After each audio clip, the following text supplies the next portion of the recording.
Hello people, today I have with us the Armor Almond from the Suyata Mobile Armor line of model kits. And this is a very simple build. As you can see, there is not too much to it. There are 4 different sprues, 4 different colors. They are very proud of that. If you look in the box, that is something that they announced quite vividly here. Mobile, Nuts Mobile Colored Sprue 4. So that's something that they were quite proud of. Now, this was, like I said, a very quick build. And the cool thing about Suyata is that they love to do colored instruction booklets. Of course, this is a very small one, so it's not very difficult for them to have done a multicolored instruction booklet with just one page. Still, it is very impressive to me that, you know, they have that attention to detail. Now, as for the model kit, there's not a lot that stands out. There's no articulation per se. These parts up here do rotate, which that's something that they can do. It's not really anything to write home about. And the wheels do actually rotate in their little spots here.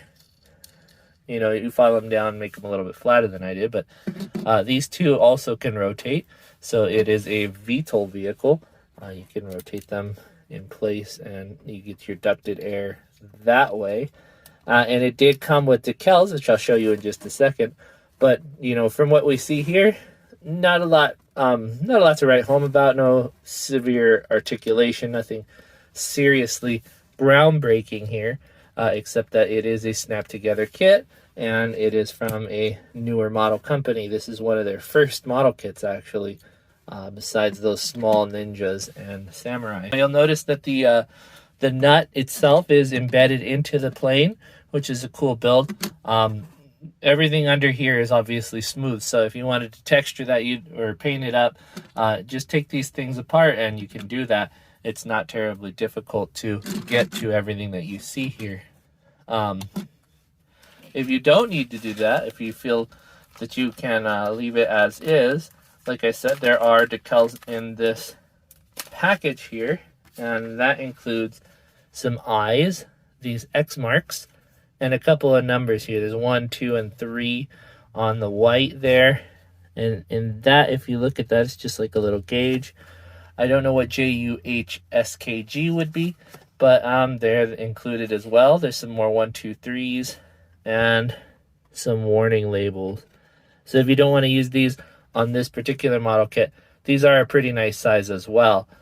Pretty decently sized, as you can see by my thumb here. So this little guy is probably going to go to paint for me. That's going to be an eventual thing. I have a few more things down the line that I want to get to before I get to this one. I always say that, so you guys are going to have to hold me to account. You know, remind me, hey, remember, you got to do that mobile armor nut. I have another one as well that I've done a review for. Maybe I will find it and put that review in the description here. But it is a very nice model kit for what it is. It's relatively cheap. You can actually get it on a lot of different websites now for, I think it's less than $10, whereas I bought it for $15 because I got it when it was relatively new still. Still, I think it was well worth the price for a small, simple model kit like this, and it would be perfect for kit bashing, you know, just starting off with something that, you know, you can't really be afraid to hurt it because it is so simple. And it is vaguely reminiscent of a traditional model kit where everything goes together in halves and there are seam lines to de-seam and smooth out, with still maintaining a lot of detail, somewhat like an SD kit. You know, you see a lot of the panel lines there that would benefit a lot from you just panel lining it and clear coating. It would look great.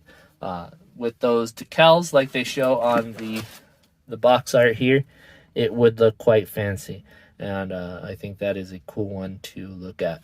It's very odd, yes, because, I mean, it's a mobile nut, you know, Nuts Mobile Armor is what the line is.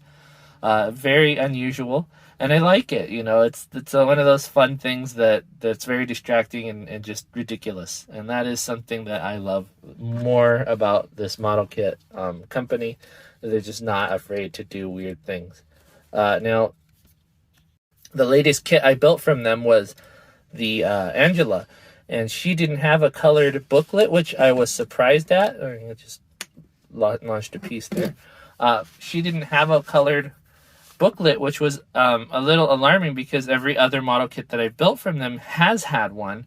So apparently some cost-cutting measures have come into play, and it's kind of gone that way. I don't know how far along that's gone. I have the Fafnir en route, so we will see that one soon, and we'll have to see if that one also came with a colored booklet. But as far as I know, the Angela does not, and there's one more coming out very soon. Swallow, I think it's her name. So we'll see if that one does as well. But Suyata is one of my favorite model kit companies. They are odd and they are strange, and I hope they never stop being that, because these are great little things. And this being a very early model kit, in fact, this one is the BA0001. That is something that I hope they never stop doing. Just be weird, guys. That's what we like. But with that said, I will invite you to have a good night, and I will see you guys next time, or you'll see me, but more than likely you will see my stuff. Bye-bye.